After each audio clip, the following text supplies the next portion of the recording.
Day 6 of St. Louis Blues training camp, and a familiar face had something to say. Hey, this is Brayden Chen. Subscribe to Locked On Blues. You're Locked On Blues, your daily podcast on the St. Louis Blues. Part of the Locked On Podcast Network, your team every day. And welcome back to Locked On Blues. I am your host of Locked On Blues, Haley Taylor Simon, talking to you all things about our St. Louis Blues here on the Locked On Podcast Network, your team every day. Today on Locked On Blues, I'm going to talk to you about training camp day 6. Who is the surprise from camp? And then finally, I'll admit I want a preseason win after I reflect on the 2 back-to-back losses this weekend. However, I know that at the end of the day, it does not mean anything, and there was positives that we saw, so I'm not going to overreact, but still, I want to win. Anyways, we have a lot going on today's episode of Locked On Blues, and I want to start off by saying this. There are some excellent reporters in St. Louis, like Jeremy Rutherford, who really does such a great job with The Athletic, and I really enjoy his content. And today, I saw an article posted by The Athletic, which is the source that he writes for, and it was really interesting. It said, Blues' Tory Krug is at peace a year after career-ending surgery. Quote, it's not the end. And I have to tell you, this is somebody that I truly, truly root for. I cannot imagine or fathom what he went through, right? And I think that Jeremy Rutherford does such a great job with being able to convey exactly what happened, right? So, again, I just want to give credit to Jeremy because, again, he is such a good journalist and such a good reporter. And he talks about the aftermath of the procedure and being a full time dad and appreciating the opportunities he received during his 13-year career. And for one of those players, such as a Tory Krug, where they still had time left prior to the injury, but still had such a great career, you just have to give them credit to where credit is due. And I'm glad that he's at peace. And I do feel so bad for him, right? I can't imagine having something like that take you away from the game that you love and the career that you've only known. And I tend to think about it with these athletes sometimes that this is all they know. They just know hockey. Now, some of these players might have had to have side jobs back in the day, but I mean, it's very unlikely just due to the nature of the game. Like you're always constantly playing. So, again, I'm glad that he's at peace. And it was a great read from JR from The Athletic. So, again, please do yourself a favor and check out this article. It's really well written. I don't want to give too much away, but I did want to just mention it due to the fact that I thought this was a fantastic read. And again, who better than Jeremy Rutherford to post this? So, another great blues writer is Lou Korak, right? Lou does fantastic work for the Hockey News and another great reporter, one of the beat reporters too in St. Louis. And this is how sometimes I get my information. Listen, sometimes when you're not out there, you have to get your information through social media. And while I'm very lucky that the Blues themselves send me the pressers and audio and footage, sometimes some of the things that you need and that you want to see, you can't necessarily get. So today at training camp, there was 2 groups. There was Group A, and I want to read you some of these lines because I thought they were quite interesting. On the first line, you have Robert Thomas centering. You have Bushi to the left and Snugger to the right. And I kind of like that. I kind of like that. And then on the second line, you have Bookstad centering, and then you have Texier on the left and Carbonneau on the right.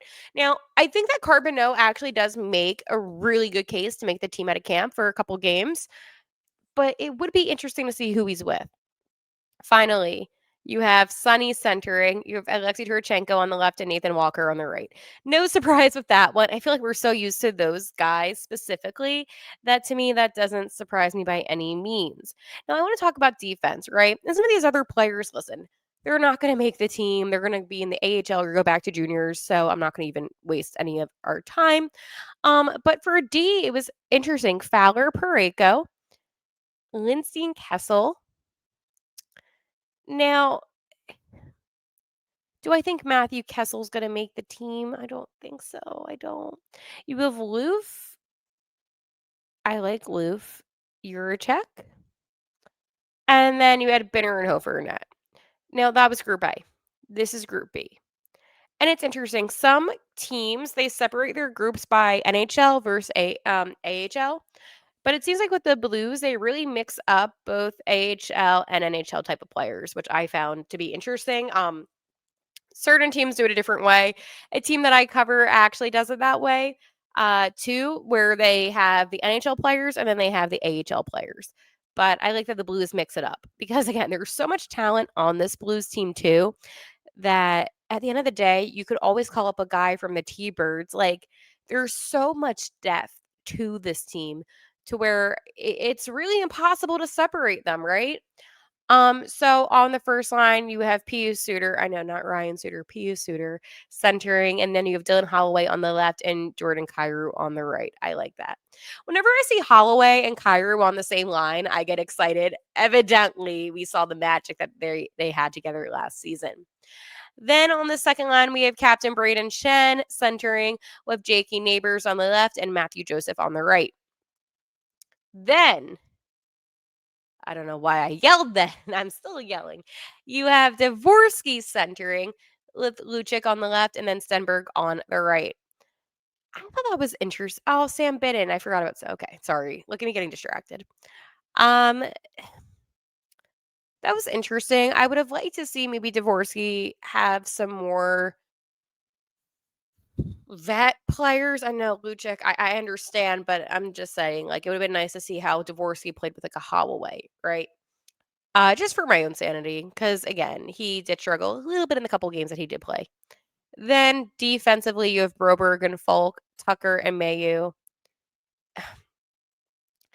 Tucker, we'll talk about him. Hmm.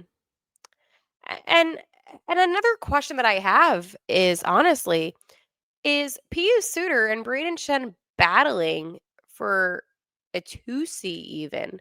I mean, that's a question that you kind of have to ask when you see these lines, right? I don't know. It was just really interesting that when I take this away, that you have Suter with Holloway and Kyrou instead of Shen. Am I reading too much into it? Maybe. But again, these are all very valid points. I think at the end of the day, when you know that maybe some people preferred Shen playing on a different line, you have to kind of question where the organization's at. I mean, remember when people said in the organization that Shen was going to be a winger and then they obviously put him back to center? Like, you just have to kind of question what exactly is going on with these lines at camp. What do they mean, right?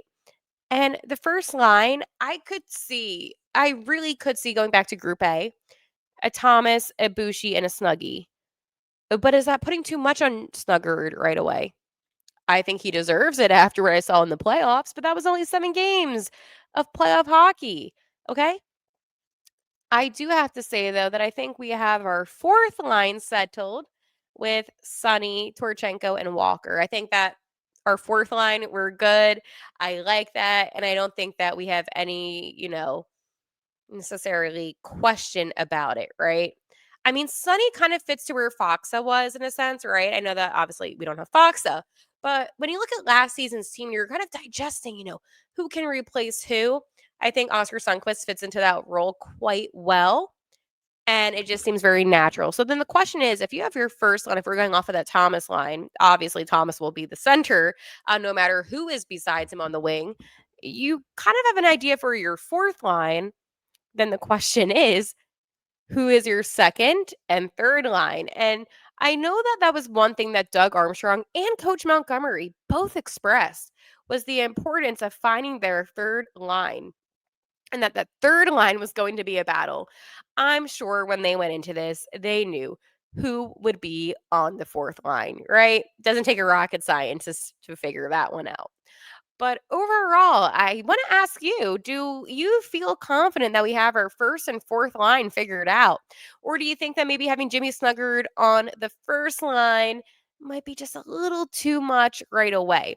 Let me know your thoughts. I'm actually quite curious on that. That's what I took away from those lines. But I also want to take away something else, a little breaky downy of my friends at FanDuel. This NFL season is here, and FanDuel is making sure you're ready for kickoff with a can't miss offer. Right now, new customers can bet just $5, and if your bet wins, you'll get $300 in bonus bets to use across the app. Personally, for me, I love using FanDuel because it fits my lifestyle. I'm a same game parlay type of girl. Okay. I usually have Jalen Hurts, anytime touchdown, and Eagles money line. Go birds, right? So for me, FanDuel makes it so simple and easy to use. Sometimes maybe I'll throw in a little bit of a Saquon Barkley over on rushing yards. Either way, I usually end up winning. Do right me. So are you ready to play? Download the FanDuel app now by visiting fanduel.com to get started. That's fanduel.com to place your first $5 bet. So, one of the big questions that I've had with almost a week after training camp begun is who has stood out to me? Who has impressed me or who hasn't impressed me? And I have to tell you, I'm impressed by more than I'm not impressed by. But that's also, in my opinion, a problem, right? Because you want to be impressed by guys such as a Justin Carbonneau, but you also want to be impressed by guys such as a Tyler Tucker, right? And I feel like for whatever reason, in my opinion, from just hearing what coach said, I don't necessarily know if they're such a fan of Tyler Tucker. And I want him to do well, obviously. I want him to play well, but I don't know if he stood out that much, right?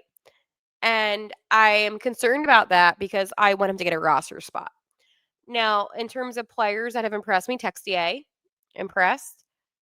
Another player that has impressed me has been Justin Carbonneau. Now, Justin scored the goal against Dallas in the first frame, and he has looked so good on the ice. And I'm impressed. I am for a multitude of reasons. One, first off, he was just drafted this past June. And he wasn't drafted in the top 10. He was 19th overall. And when I spoke to Justin Carbonneau and I said to him, who do you model your game around in the NHL? And then who do you model your game around in the Blues? It was because I wanted to get a kind of sense of who he wanted to be like, right? Because we can look at tapes and we can analyze and break down these players. But sometimes hearing from the players themselves of who they look up to, who they want to be like, gives us a better idea of maybe how they're going to develop, right? And he said in the NHL overall, Travis Konechny, and then with the Blues, he wanted to be like a Jordan Kyrou. Both of these answers to me were surprising because I feel like people usually say they want to play like a Connor McDavid, or Kachuk, Matthew Kachuk, and they don't necessarily go with these like scrappy players like a Konechny or just a playmaker like a Jordan Kyrou that maybe doesn't always score the most, even though he had a 70-point season, but is able to make some really good passes and set up plays. So for me personally, I was really impressed by the answer. I think that he went beyond like the basic answer that a lot of these players give. I mean, like I've heard so many players throughout the year saying, I want to be like Crosby. Okay, well, you're not. So move on. But anyways, I want you to hear from Justin Carbonneau after the Dallas game because again, it was such an impressive game by Carbonneau, and he has been a standout for me at camp. Take a listen to what Carbonneau had to say. All right. Carb's first NHL preseason game. You get a goal right there off the bat. Like, how good did that feel? Yeah, it feels good to have a goal, but I feel like I didn't end up things well, but yeah, it felt good to score a goal. Yeah. Can you walk us through the goal? Yeah, great pass and play here. Mayu did a great pass. Everybody on the zone entry too. So, just a great five-guy goal, I would say. Looked like you were looking away from the net to kind of deceive the goalie there. Is that something you practice? Yeah, a little bit of deception. First play I saw all the way on for a cross pass. Second time I look at the same place, but then I shot. So, yeah, something that you have to work for sure. Yeah. I know it's preseason. You're not facing a full NHL roster there on the other side, but pace, just how was it? Pretty much what you expected, or? It's tough to expect, the pace, but yeah, no, it was a good pace. Good. Obviously it's the first game, so execution wasn't perfect, but I thought that both our goalies, were incredible. No surprise here, but yeah, no, we worked hard.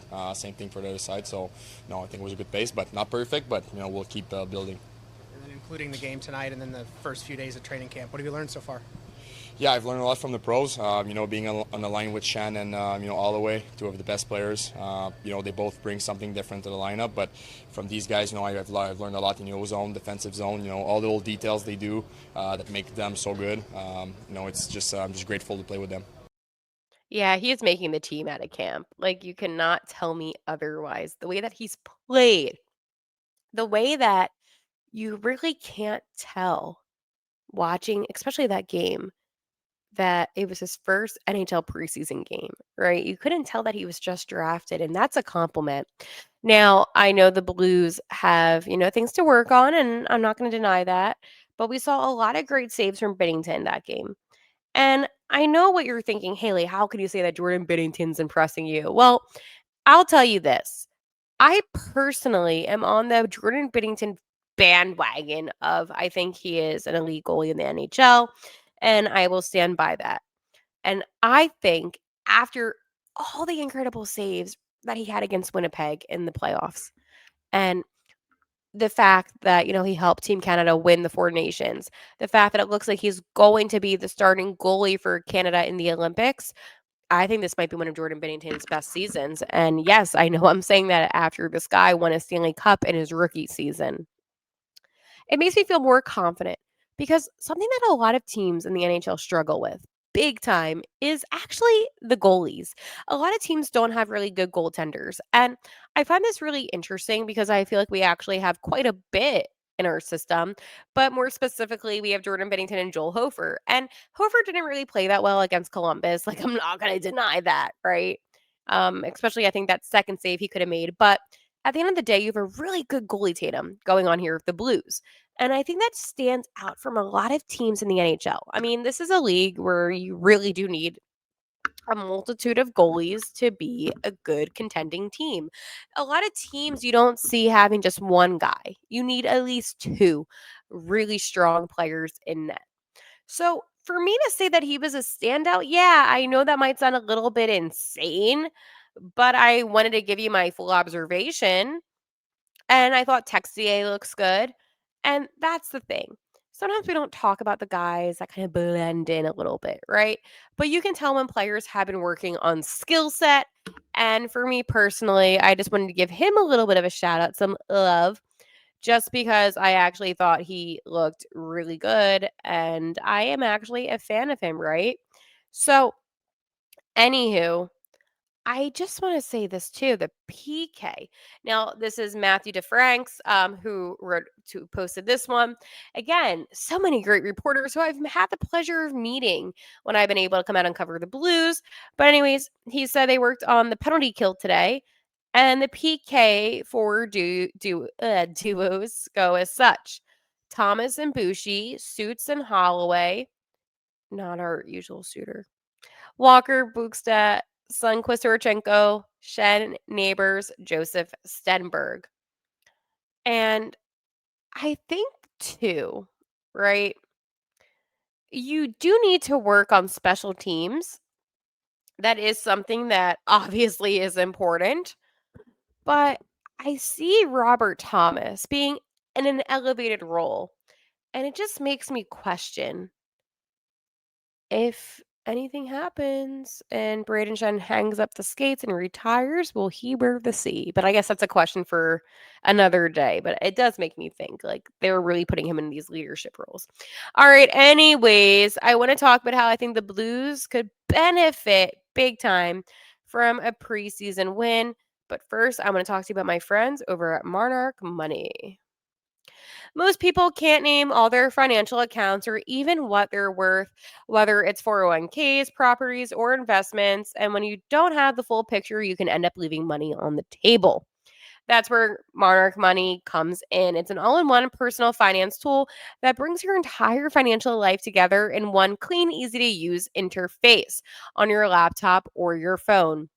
Monarch is built for people with busy lives, such as you and I. And if you've put off organizing your finances, Monarch is for you. Monarch does the heavy lifting for you, and you can link all of your accounts in minutes and see clear data visuals, get smart categorization of your spending, and finally feel in control of your money without ever touching a spreadsheet. Personally, for me, I have been working on this because, taxes and all that fun stuff, right? So it makes it easy to use. I get stressed out easily. This actually took the stress away. It's the most chill I've ever been. And I have to say, it's the Monarch way. I made that up. Well, the Monarch way, I made that up. So use code LOCKEDONNHL at monarchmoney.com in your browser for half off your first year. That's 50% off your first year at monarchmoney.com with code locked on NHL.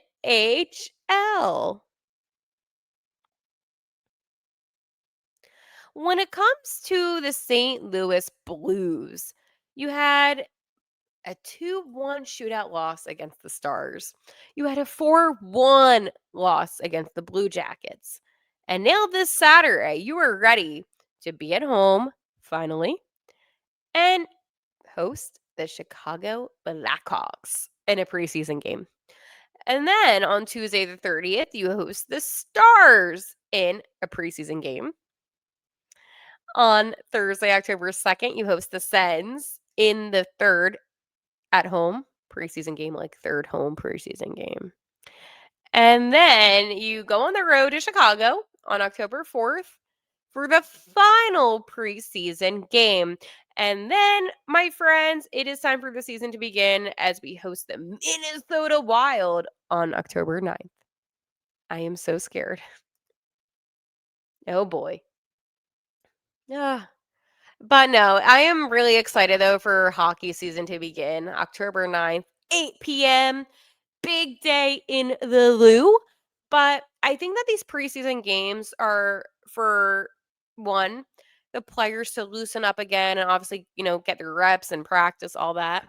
It's also in these earlier games, it's to evaluate who you're going to cut immediately, right? You usually have an answer and then you have a couple other questions to ask, which is which lines do we like, which pairings do we like, and such as.